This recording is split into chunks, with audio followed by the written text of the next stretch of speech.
جسم کے ساتھ جو روح شامل ہے، اب روح کے اوپر لباس جیسے جسم کا ہے۔ اب اگر بندہ اپنی روح کو پاک رکھنا چاہتا ہے تو وہ پاک رکھے۔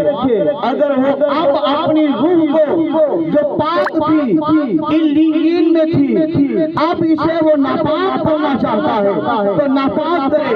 اگر پاک رکھے گا تو پاک رکھ کر اس کے لیے اللہ تبارک و تعالیٰ نے پاک روح کا ٹھکانہ دوبارہ جنت میں بنایا ہے، اور ناپاک روح کا ٹھکانہ اللہ نے جہنم بنایا ہے۔ پاک روح جب قبر میں داخل ہوگی تو اس کے لیے اللہ تبارک و تعالیٰ نے قبر کو جنت کا باغوں میں سے ایک باغ بنایا ہے، اور جو ناپاک روح اس قبر میں داخل ہوگی اس کے لیے اللہ نے جہنم کے گڑھوں میں سے ایک گڑھا بنایا۔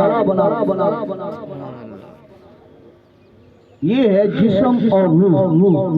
پاک روح ساروں کی پاک روح۔ اب یہاں سے پتہ چلتا ہے، حدیث مبارکہ ہے، حضرت عائشہ صدیقہ رضی اللہ تعالی عنہ آپ راویہ ہیں، عرض کی سونے جو بچہ بچپن میں فوت ہو جاتا ہے، نابالغی کی حالت میں فوت ہو جاتا ہے، اس کے بارے میں کیا ہے؟ تیرے میرے لجپال نبی نے فرمایا اس کے بارے میں یہ ہے کہ کل قیامت کے دن اللہ تبارک و تعالیٰ اس بچے کو جنت عطا فرمائے۔ عرض کی یا رسول اللہ،